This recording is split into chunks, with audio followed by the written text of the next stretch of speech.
정시연 없고, 최재모 없고, 문민준 없고. 자, 계속 합시다.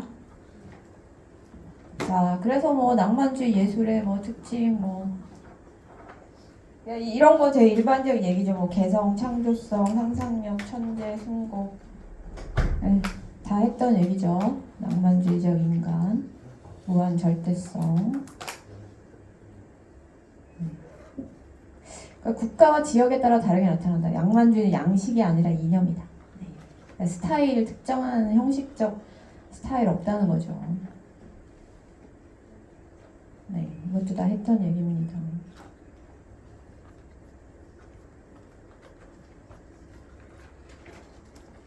네, 이건 이제 처음에 안개의 바다 위에 방랑자를 그린 프리드리 네, 작품인데요. 이 사람은 또 조금 스타일 다르죠. 그 안개 바다 위에 방랑자나 이런 작품이나 이제 맥락 파악은 하시겠죠. 이건 이제 바닷가에 어떤 수도승이 바다를 보고 있는 장면인데요. 사실 그 드라큘라나 제리코가 그리는 방식에 있어서는 조금 여전히 전통적인 스타일을 고수했다면 프리드리히는 약간 또 스타일 다르죠. 묘사 자체도 좀 환상적으로 좀 합니다. 그냥 단순하게 자잘하게 이렇게 그리지 않고 그냥 바다의 검푸른 모습만 이렇게 딱 그리고. 근데 이것도 주제는 이제 뭔지 알겠죠. 그러니까 역시 인간 사회에 이렇게 곱게 자기 자리 지키는 게 아니고, 사실 수도승도 어떻게 보면 자기 개인의 내면을 갈고 닦고, 그러니까 뭐 사회 봉사하려고 이렇게 하는 게 아니고 결국은 자기 내면을 갈고 닦고, 특히 이제 자연 속에서 자기를 돌아본다. 뭐 이런, 그리고 자연의 어떤 그 넓게 펼쳐진 그런 자연이 낭만주의는 많이 등장을 해요. 근데 그게 제리코 작품처럼 위험한 자연일 수도 있고, 지금 이 프리드리 작품처럼 그냥 숭고한 자연일 수도 있고. 숭고하죠. 단순히 아름답다기보다는 숭고함의 느낌이 좀 드는 그런 자연이고, 그 속에서 인간은 이제 양면성이 있다죠. 인간은 굉장히 여기에 작은 일부분이니까 위험할 수도 있고 앞으로 어떻게 될지 모르는 그런 이제 미지의 세계일 수도 있지만, 또 한편으로는 인간이 자기의 자율성, 자기 자신에 대한 믿음 이런 걸 통해서 또 이거를 헤쳐나갈 거라는 또 생각도 있어요. 근데 어느 쪽이 결과될지는 모르는 그런 상황 비슷하게 펼쳐지는 거죠.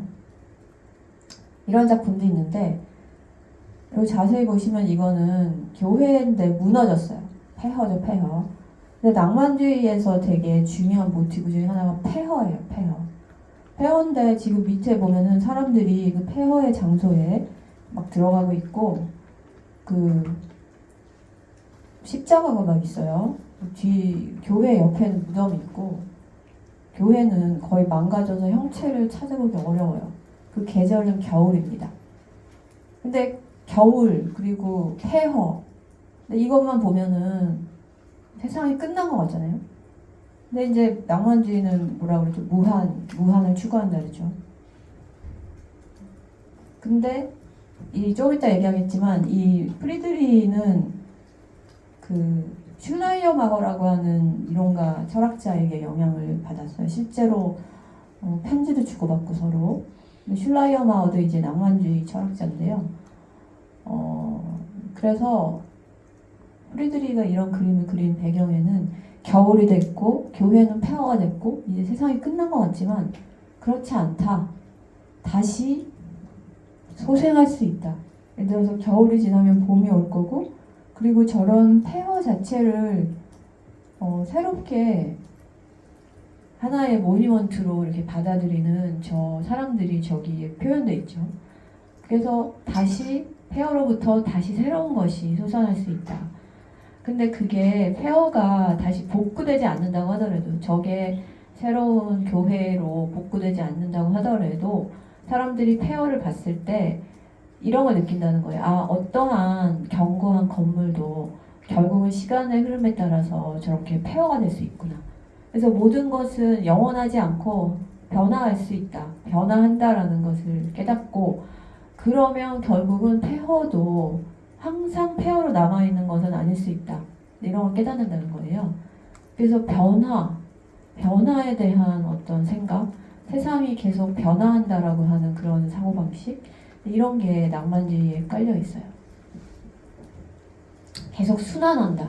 또는 그게 이제 슐레겔이 자기 창조와 자기 파괴를 통한 영원한 순환, 이거하고도 연관이 있는 거죠.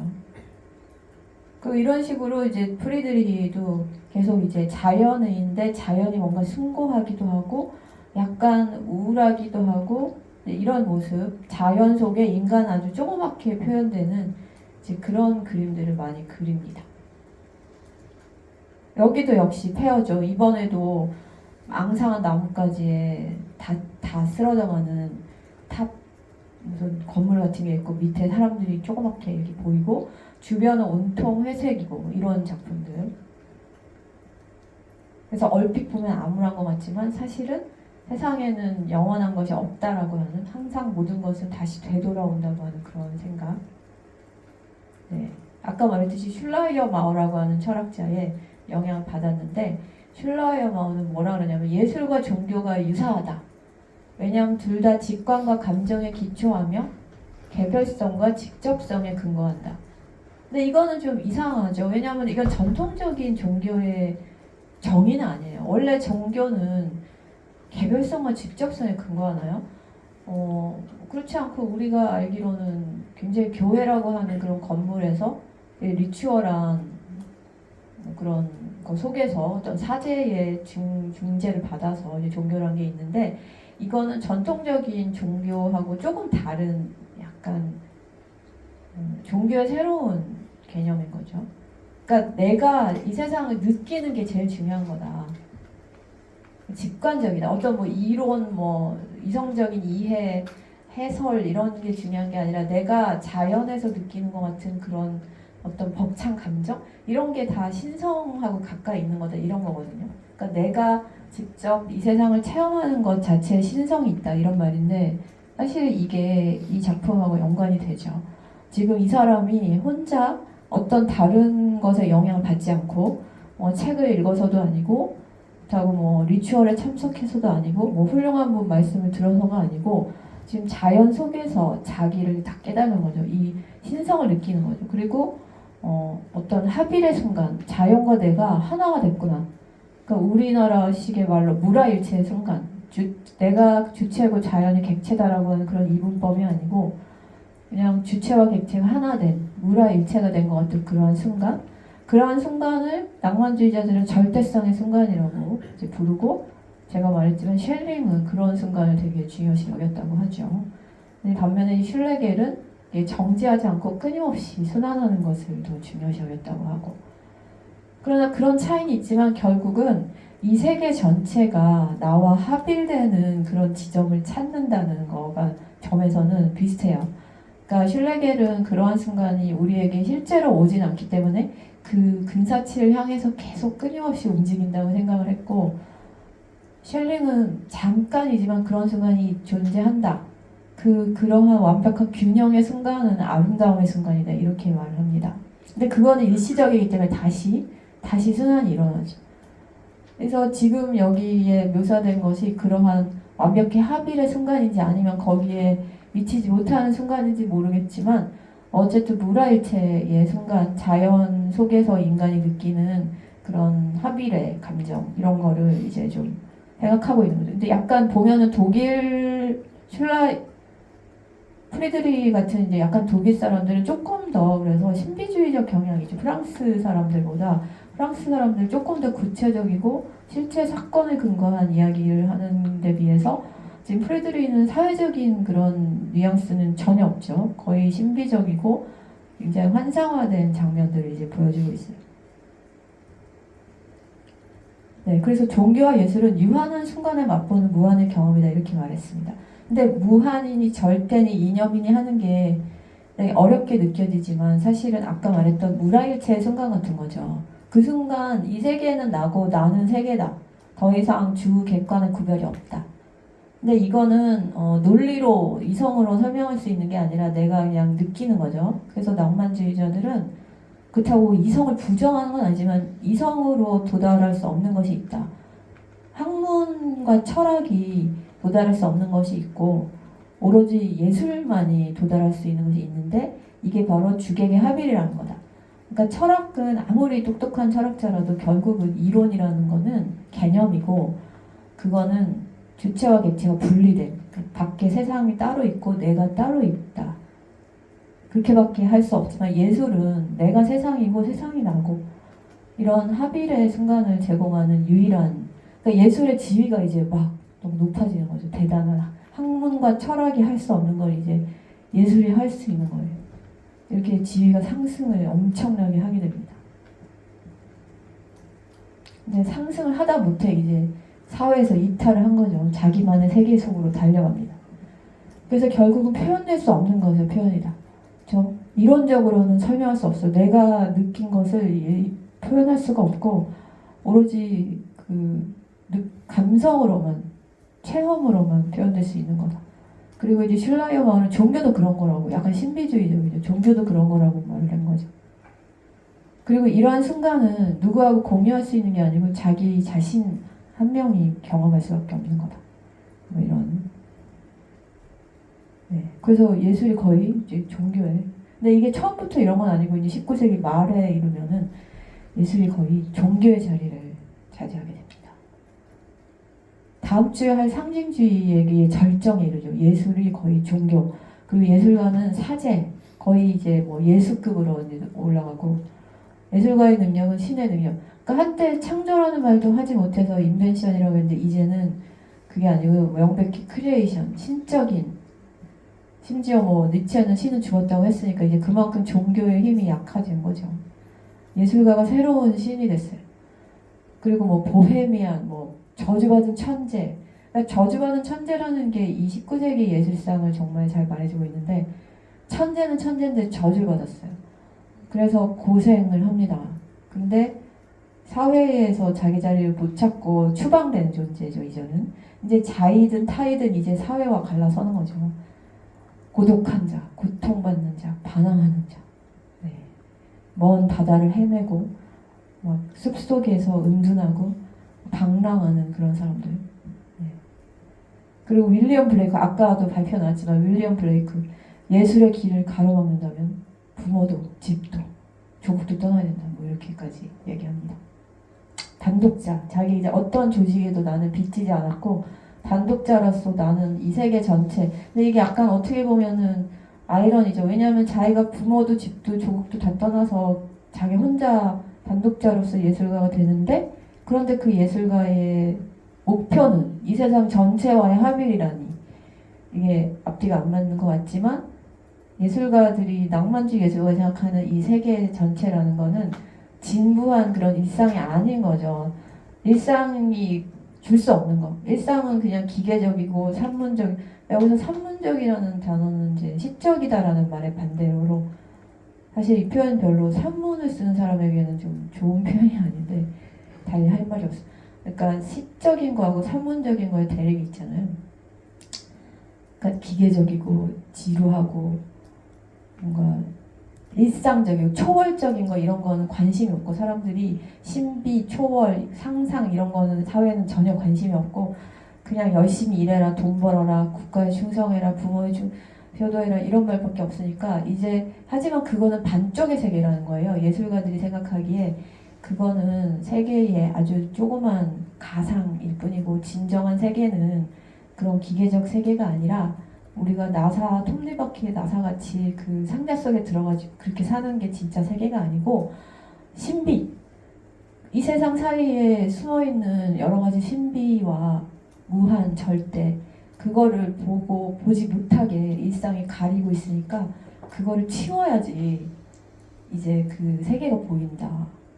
그 세계로 가려면은 일상을 떠나야 된다. 진짜 세계죠. 그러니까 진짜 세계. 모든 것이 서로 연관돼 있고 모든 것이 서로 역동적으로 서로를 영향을 주고받고 그러한 일상의 초라함만이 아니라 그런 신비적인 초월성 그리고 무한과 절대라고 하는 것까지 모두 아우르는 세계가 진정한 세계고 그런 세계를 위해서는 이제 우리는 조직 집단을 떠나야 된다. 이렇게 말하고 또 윌리엄 블레이크가 한 말 중에 또 지각의 문이 열리면 세계는 다르게 보일 것이다. 뭐 이런 말도 있거든요.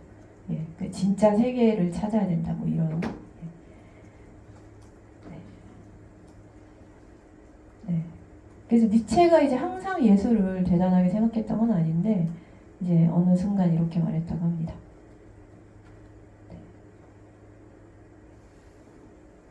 네. 예술이 종교화된 거죠. 고통. 그러니까 예술가 사제니까 그냥 단순히 룰루랄라 사는 게 아니라 그런 뻔한 일상적인 세계에서 진정한 세계를 찾으려면 고통이 필요한 거예요. 왜냐하면 평범한 관습, 조직의 어떤 그런 속박, 집단의 그런 압박 이런 거에서 벗어나서 마치 예수가 혼자 수련을 했듯이 수련해야 되니까 이제 고통이 따르지만 그 고통의 대가로 일상 사람들 볼 수 없는 것을 보고 그 세계와의 합일이라고 하는 그런 초월적 경험을 이제 할 수 있다. 뭐 이러면서 이제 네.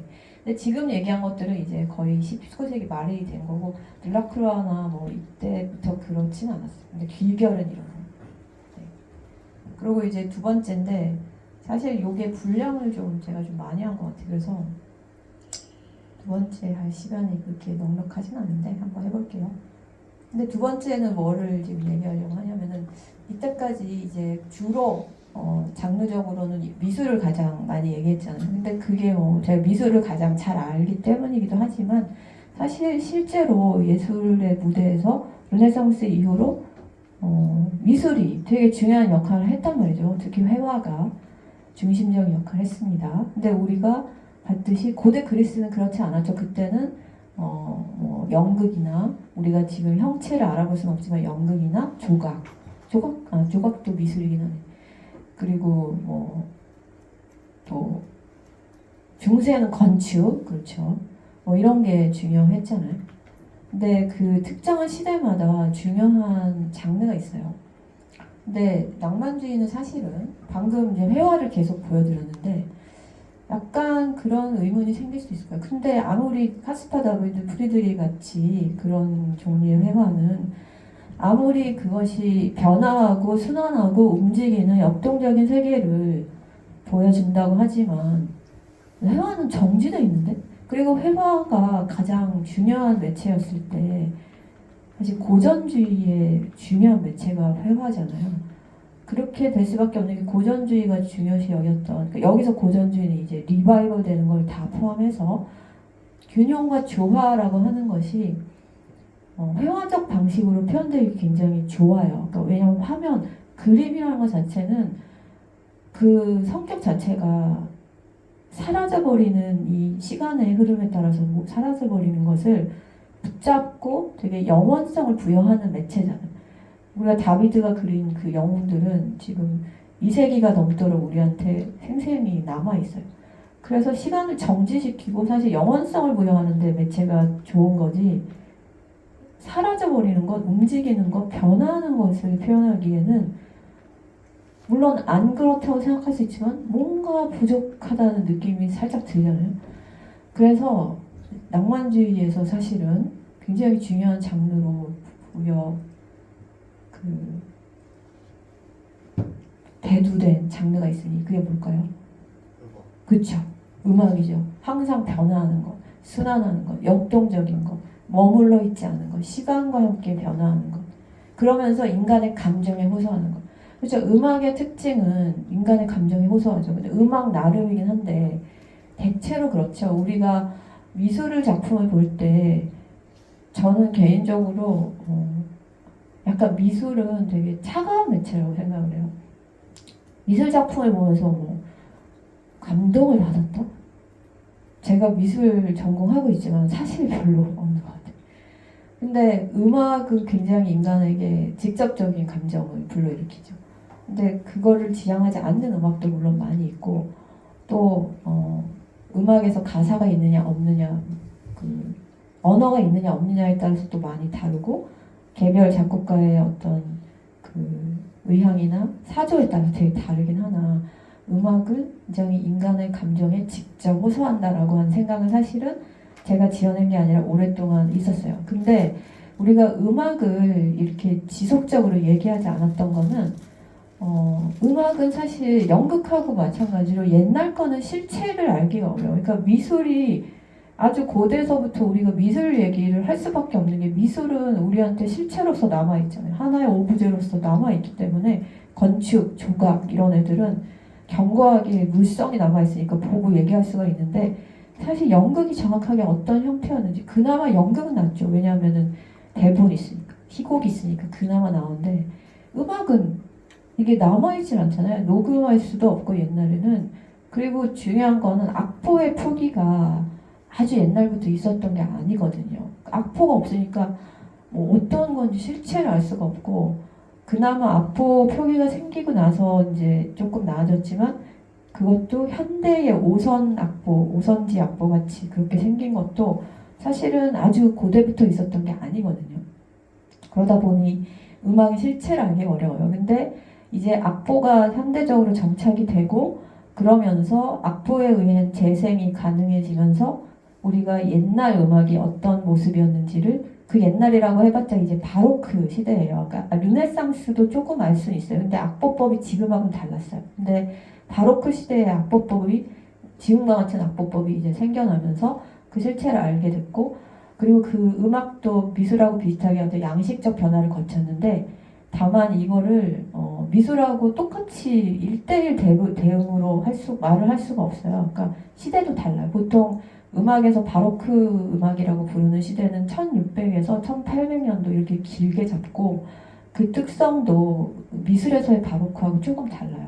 음악에서의 고전주의라고 하는 것도 약간 미술하고는 시대도 다르고 뉘앙스도 달라서 음악 얘기를 하면은 외려 헷갈릴 수도 있을 것 같아서 섞진 않았는데 다만 지금 낭만주의는 음악 얘기를 해야 돼요. 그러니까 가장 낭만주의적인 예술이 이제 음악이다라는 하는 생각이 이 당대 사람들에게도 많이 생겨나거든요. 아까 말했던 니체가 그 중에 하나고 또 쇼펜하우어도 음악을 굉장히 중요시 여기게 됩니다. 나아가서 음악을 가장 뛰어난 예술이라고까지 하게 돼요. 근데 어쨌든 예술과 사회의 대립 두 번째. 근데 이것도 이제 음악도 예술과 사회의 대립이라는 구도 속에 들어가죠. 다만 미술만큼 그렇게 명시적으로 내용을 가지고 있지는 않습니다. 음악이라고 하는 거는. 그런데 개인의 감정을 표현하는 것이 중요하게 된 순간에 음악도 사회에서 이탈하죠. 원래 음악은 주로 종교를 중심으로 발달했죠, 서구에서. 그래서 뭐 다 교회 음악이 대부분의 음악들이 이제 교회 음악이었지 옛날에는. 예를 들어서 뭐 우리 뭐 그레고리안 성가 막 이런 거 있잖아요. 그리고 르네상스 시대의 음악을 우리가 지금 이제 들어볼 수는 있는데 대부분 그 음악들도 대부분 교회 음악이었어요. 근데 그러다가 이제 소위 세속적 음악이라는 게 교회가 아니고 세속적 음악이라는 게 생겨나기 시작을 해서 이제 19세기까지 오면은 물론 이제 바로크 시대도 세속적 음악이 이제 좀 생겨났고 그렇게 하다가 바로크 다음에 이제 그 음악에서의 그 양식 그 시대가 좀 다르다 그랬잖아요. 음악은 바로크 음악 다음에 고전주의 음악이 오거든요. 바로크 음악은 이제 그 후기 바로크 음악의 대표적인 그 작곡가는 비발디, 바흐 이런 사람이죠. 그러다가 고전주의 음악가 누구죠? 너무너무 유명한 사람들 있잖아요. 모차르트, 그렇죠? 모차르트 그리고 베토벤. 네, 베토벤은 전기. 근데 베토벤은 그 고전주의와 낭만주의의 가교 역할을 했죠. 후기 베토벤은 이미 고전주의라고 말하기가 어려워요. 근데 전형적인 고전주의 음악은 모차르트. 근데 그러고 나서 낭만주의 음악이 오죠. 근데 낭만주의 음악이 19세기에 이제 오는데 이 당시에는 이제 18세기에 우리가 말했듯이 음악이 이제 이미 대중화되고 상업화, 이제 세속 음악이 거의 대부분의 이제 교회 음악 아니고 세속 음악이 차지하고, 또 개인적으로 피아노 교습, 그러니까 돈 많은 집에 이제 자제들을 이제 피아노 잘 치는 작곡가들이 가서 가르치는데, 우리 쇼팽 그 드라크로의 친구 쇼팽도 이거 했죠. 조국 그 폴란드를 떠나서 이제 폴란드 돌아갈 수가 없어, 러시아가 침공해가지고. 그래서 파리에 머물면서 이제 피아노 교습으로 생계를 삼았다고 해요. 그리고 이제 전문 연주자. 그러니까 이건 뭐냐면 원래는 사실 작곡가와 연주자가 분리되지 않았다고 합니다. 예전에는. 그래서 왜 우리 모차르트 아시잖아요. 본인이 자기 곡을 피아노 치고 다녔잖아요. 물론 뭐 피아노로 연주할 수 없는 곡은 뭐 다른 교향곡이나 이런 건 당연히 자기 혼자 할 수 없지만, 기본적으로 작곡은 피아노를 통해서 이제 이루어진다는 거죠. 그래서 원래는 작곡가가 피아노까지 직접 치는 게 당연한데 19세기 와가지고 그게 분리가 돼서 오늘날도 분리되어 있잖아요. 작곡가 따로 있고 연주자 따로 있고, 그러다 보니까 이제 연주를 특별히 잘하는 사람, 소위 명연주자, 이런 개념이 생겼다고 합니다. 그리고 비평가도 출연하고. 자, 이게 이제 낭만주의의 특성이죠. 다른 장르랑 비슷한 거죠. 그러니까 그 고전주의 음악은 규칙이 딱 있어요. 그래서 소나타 형식 이러면은 뭐 전개부, 제시부, 전개부, 재현부 이러면서 딱 어떤 모티브가 딱 시작이 되고 그거를 변주하고 그 다음에 처음으로 돌아가고, 이렇게 딱 규칙이 있는데, 이제는 그게 느슨해지면서 주관성, 개성, 정서가 중요시 돼요. 음의 강약, 대조를 통한 표현성 증가. 근데 음악이 정서를 표현한다는 건 참 재미있는 것 같아요. 왜냐하면 모든 음악은 감정에 호소하는 측면이 분명히 있는데, 어떤 음악은 들으면은 이 작곡가는 딱히 이 사용하는 음들이 감정을 자아내려는 게 아니구나. 물론 그 의도를 우리가 알 수는 없지만 그런 효과를 주지 않는다. 그야말로 음들 사이의 연관성이 느껴질 뿐이지, 거기에서 뭐 슬픔이니 기쁨이니 하는 감정이 느껴지지 않는 곡들이 있어요. 근데 그게 낭만주 이전의 대부분 곡들이죠. 예를 들어서 바흐의 음악에서 그런 정서 같은 걸 느낄 수 있어요. 제가 잠깐 들려드릴게요. 힘들어서 여기 손에 있는 소리 조그맣게 들리는.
이건 아니고.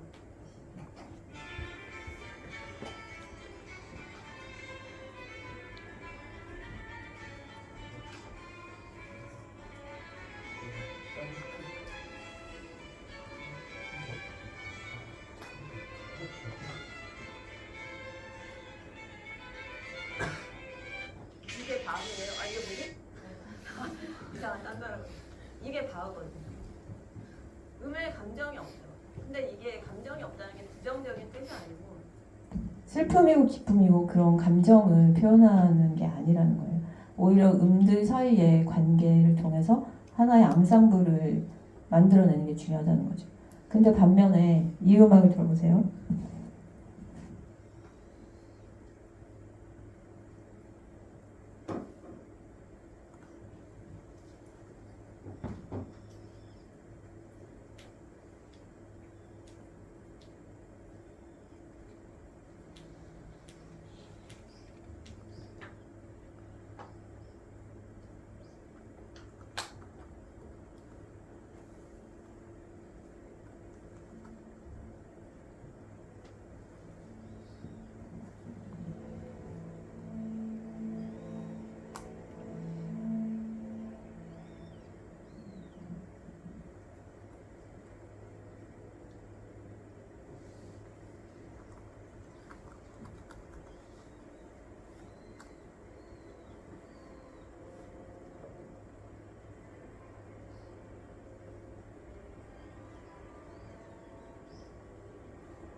이거 누구의 곡이에요?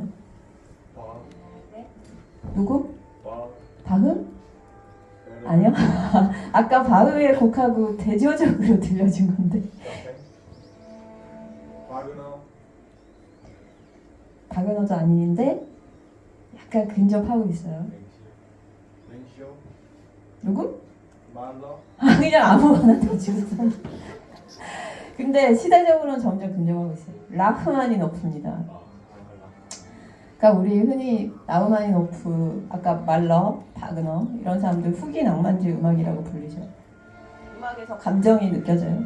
어떠한 감정이 유발돼요 이 곡에서? 그쵸? 쓸쓸함. 분명히 명랑하지 않죠. 이 라흐마니노프의 이 곡은 죽음의 섬이에요. 근데 죽음의 섬이라는 그 작품이 있어요. 미술 작품이 있어요. 그 작품을 보고 영감을 받아서 만든 거예요. 네, 아무튼 이 정도 하고. 그래서 음의 강약 대조를 통한 표현성 증가, 이게 뭐냐면은 그 말러의 음악이 특히 이런데, 아까 모차르트, 바흐 이런 사람들은 그냥 처음부터 끝까지 그냥 비슷하게 가는 경우가 많아요. 예를 들어서 모차르트.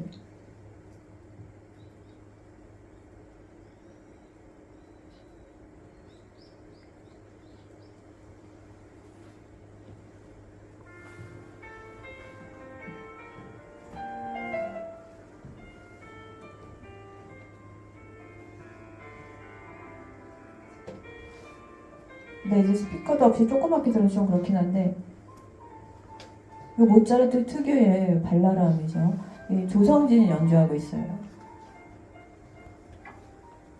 아무튼 이런 게 그냥 처음부터 끝까지 이렇게 가거든요. 근데 말러 같은 사람은 특히 말러가 심한데 처음에 이렇게 곡을 딱 들으면 소리 거의 안 들려요. 지금 사실 라흐마니노프도 시작할 때 좀 그랬잖아요. 이렇게 소리가 아주 조그맣게 들려 갑자기 팍 커지고 또 갑자기 샥 뭔가 약간 정서 불안 같죠. 이렇게 비슷하게 또 가는 게 아니고 음의 강약 자체가 조그맣다가 엄청 크고 또 높이도 막 이만큼 올라갔다 이만큼 내려갔다 막 이렇게 한다는 거죠. 이게 막 들쭉날쭉 한다는 거죠.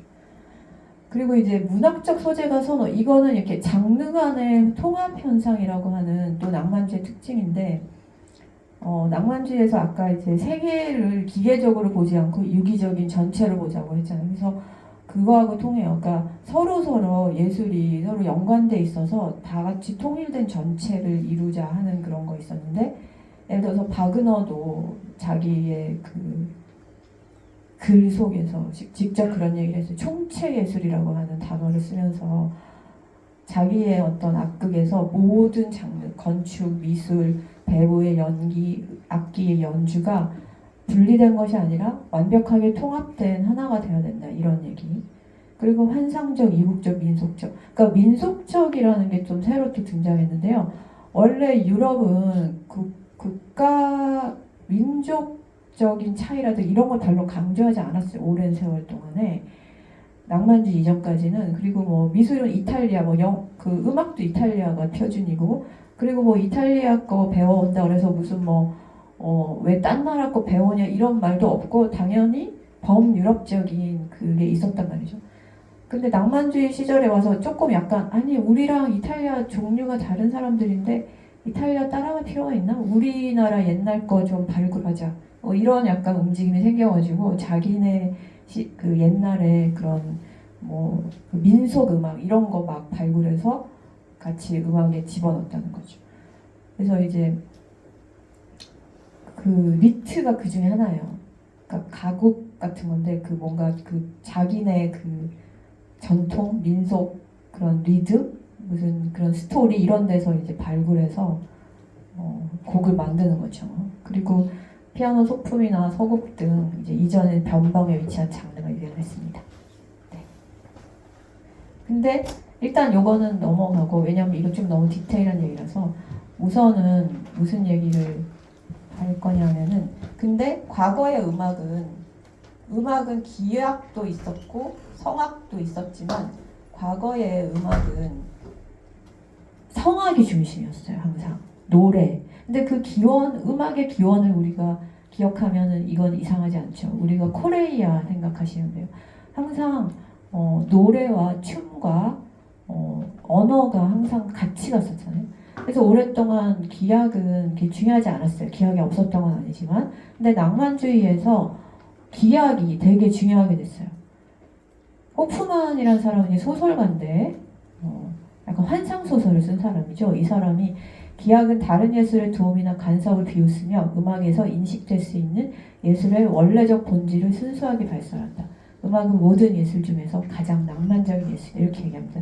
그래서 낭만적인 예술의 특성을 성악에서가 아니라 기악에서 찾게 되는데, 근데 이거는 뭐 이해가 되죠. 왜냐하면 성악은 하나의 스토리가 있단 말이죠. 그리고 재현적이잖아요. 근데 아까 음악이 낭만주의에서 가장 중요한 예술이 된 이유는 뭔가 말로 설명할 수 없는, 그리고 일상의 기계적인 세계가 아닌 다른 초월적이고 신비적인 세계로 가는 그런 역동적인 과정이다. 이렇게 되니까 그게 스토리가 있거나 뭔가를 금방 우리가 들어가지고 알 수 있는 그런 기악보다는, 왜냐하면 기악은 항상 특정한 삶의 주제하고 결부돼 있죠. 뭐 종교나 사랑이나 뭐 여러 가지 뭐 도덕이나 그런 스토리하고 무관할 수가 없고, 근데 그런 걸 떠나서 그냥 순수한 악기를 통해서 연주하는 음악이 가장 순수하다. 그리고 그것이 가장 낭만적이다. 이렇게 얘기하게 된 거죠. 네. 이런 식으로 얘기합니다. 음악은 인간에게 미지의 왕국을 열어준다. 그렇죠? 이 주위의 감각 세계와 너무 달라. 일상 기계적인 세계하고 너무 다르고, 이 세계에서는 개념으로 규정짓는 감정을 물러나게 하는데 이는 스스로 형용 불가능성에 충실하게 하기 위함이다. 이렇게 말을 하게 됩니다. 네. 초기 낭만주의 음악가로는 이런 사람들이 있고요. 여기서 이제 후기 낭만주의 음악을 중요하게 살펴보려고 하는데, 네, 이런 사람들이 있습니다. 그리고 이제 국민주의, 아까 말했지 민족주의 음악이 대두되고요. 중요한 건 조성이 붕괴된다. 조성, 가, 단조, 뭐, 나, 장조 이런 거 있잖아요. 근데 그게 어떤 그 오선지의 으뜸음을 선정하는 거거든요. 얘가 이 곡의 중심이다. 나머지는 얘를 받침하는 거다. 그러니까 일종의 이제 위계질서인 거죠. 그리고 규칙이잖아요. 그런데 이제 그것이 붕괴가 되고 그걸 더 이상 별로 지키지 않고 불협화음. 우리가 피아노 건반에 보면 이제 하얀 건반, 까만 건반 이런 게 있는데, 이 하얀 건반과 하얀 건반 사이의 소리하고 하얀 건반하고 까만 건반 사이의 소리가 다르잖아요. 근데 이제 온음음, 하얀 건반과 하얀 건반 사이는 협화음이라고 부르고, 하얀 건반과 까만 건반 반음은 불협화음이라고 부르죠. 이런 식으로 그러니까 듣기 좋은 소리죠. 협화음은 듣기 좋은 소리, 불협화음은 듣기 싫은 소리라고 해서 그게 원래 정해진 게 있었단 말이죠. 근데 이제는 낭만주의 작곡가들이 이제 그런 것도 신경 안 써요. 그냥 우리가 듣기 싫다고 생각하는 소리를 이제 쓰기 시작을 하죠. 특히 이제 바그너나 말러 같은 사람이 그런 걸 쓰기 시작을 하고, 반이성, 반계몽적인 성향, 그렇죠? 그러니까 바그너 같은 경우도 뭔가 그 게르만 민족의 무슨 옛날 북유럽 신화 같은 데서 소재를 얻어가지고 근데 그 내용들이 다 너무 막장성이고 현대 그 당시의 어떤 건전한 사회하고는 전혀 맞지 않는 그런 중세적인 이야기, 인간의 욕망이나 파멸이나 뭐 불륜이나 비도덕, 폐륜 뭐 이런 이야기들 등장을 하는 거죠. 반개몽적인 경향. 네, 바그너를 좀 보려고 하는데요. 19세기 말까지 생존해 있었던 후기 낭만주의의 대표적인 음악가인데, 아까 말했듯이 이제 총체예술이라고 부르는 게 그 게잠트 쿤스트베르크라고 하는 게 모든 이거죠. 미래의 예술 작품에 대한 개요라는 글에서 이제 총체예술이 뭔지를 얘기해요. 예술가는 개별적으로 존재하는 모든 예술 영역을 하나의 총체적인 예술 작품으로 완성시킴으로써 자기 자신을 만족시킬 수 있다. 왜냐하면 예술가는 자신의 예술적 능력이 모두 분리되어 있을 때 결코 자유롭지 않으며 예술가로서의 자질 역시 펼쳐 보일 수가 없기 때문이다.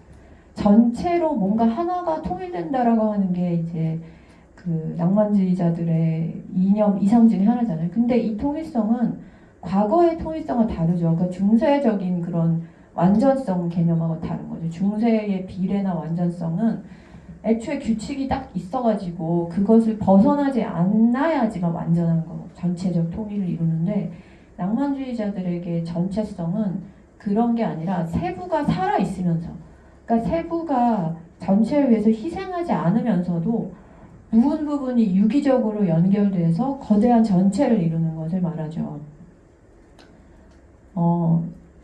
그런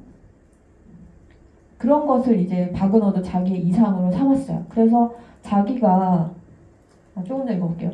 미래의 통합 예술 작품 속에는 개별 예술이 가지고 있는 어떠한 풍부한 역량도 방치되지 않을 것이다. 미래의 예술 작품 안에서 개개의 예술은 최초로 완전한 평가를 받게 될 것이다. 이렇게 말을 해요. 그래서 개별적으로 다 분리된, 토막토막 분리된 것은 이 사람들이 비판한 기계죠. 그 국가, 조직, 사회, 일상이죠, 일상. 일상에서는 모든 요소들이 낱낱이 분해돼서 초월적인 세계로부터 딱 차단돼 있고, 그냥 자기는 톱니바퀴에 나선 것 같이 이렇게 여기서 땅 때리면 이렇게 움직이고 이렇게 살아간다고 생각을 했으니, 예술가가 추구해야 되는 총체적인 세계는 그게 아니라 일상을 넘어서서 그 속에 숨은 사물들과의 연관성, 그리고 역동성, 그리고 유기성. 그러니까 유기적인 생명처럼 단순히 기계적인 것의 조합이 아니라 도약을 하잖아요. 생명은 도약을 하잖아요. 그런 것처럼 이런 것들이 여러 가지 합쳐지면 그냥 기계적인 것의 산술적 총합이 아니라 질적인 도약을 통해서 우리가 일상에서 볼 수 없었던 그런 절대성을 우리가 실현하자, 뭐 이런 거죠. 그래서 모든 장르가 자기가 생각하는 이제 뮤직 드라마라는, 원래 전통적으로 오페라가 있었잖아요. 근데 원래 오페라는 사실 스토리에 기반한 거죠. 음악이 있지만 이야기가 있단 말이죠. 그래서 이야기가 있고 등장인물이 있어서 이제 진행이 되는 건데,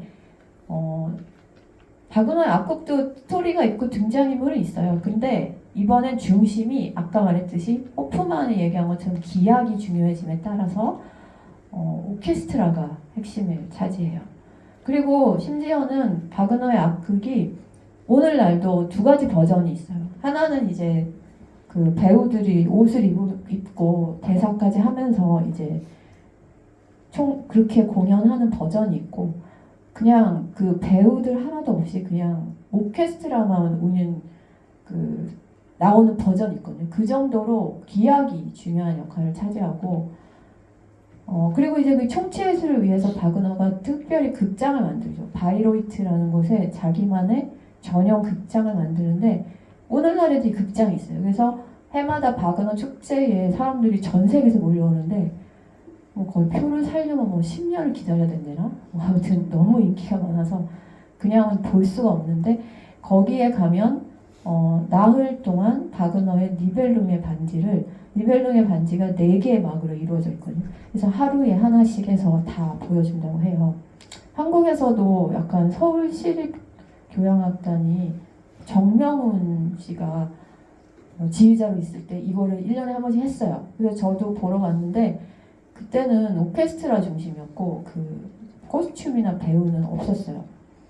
근데 어쨌든 총체예술을 위해서 바그너가 설치한 중요한 그 건축적인 변화 중에 하나가, 원래 음악에서 공연자들은 환하게 불이 밝혀져 있고 무대에는 음악을 연주하는 사람들이 어두컴컴한 게 기본이잖아요. 근데 옛날에는 그렇지 않았었대요. 그냥 다 환하고, 심지어는 막 무대 위에 관객이 올라가서 앉기도 하고, 그 무대의 일루전이 이렇게 지켜지지 않았던 거죠. 막 그냥 산발적으로 여기저기 막 사람들이 올라가서 막 떠들기도 하고 막 그랬다고 합니다.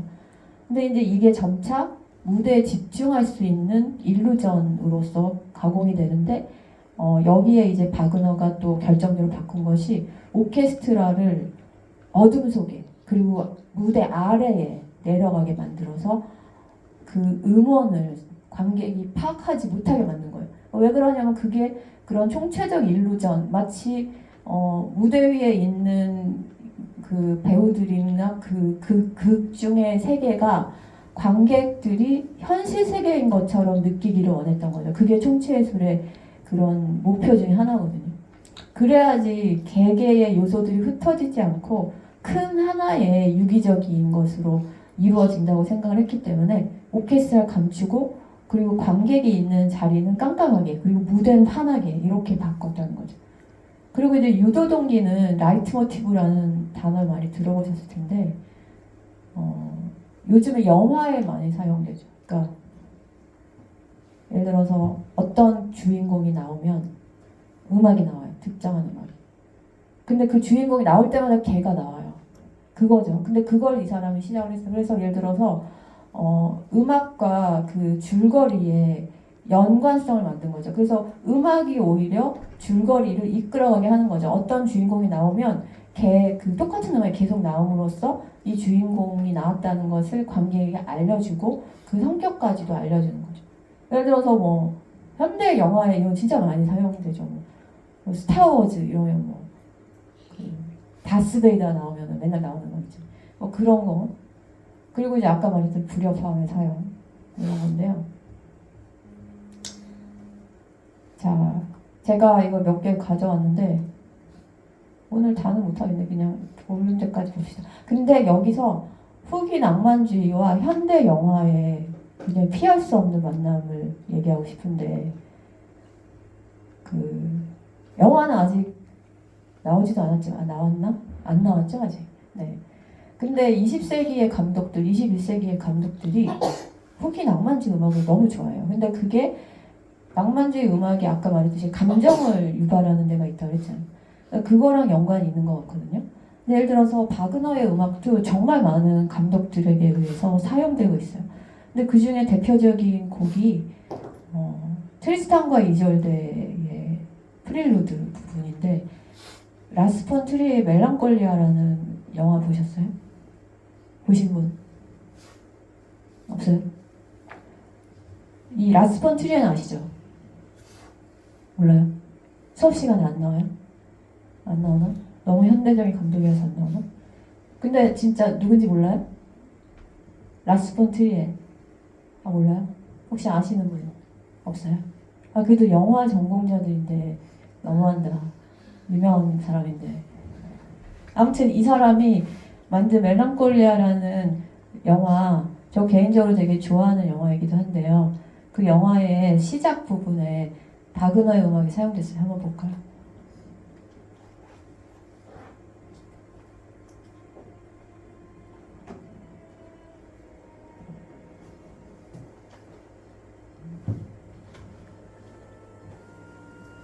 그것도 아주 조그맣게 시작하죠.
네, 여기 아이고 깜짝이야. 너무 크다. 이 영화의 시작 부분에 오프닝에 나오는 건데요.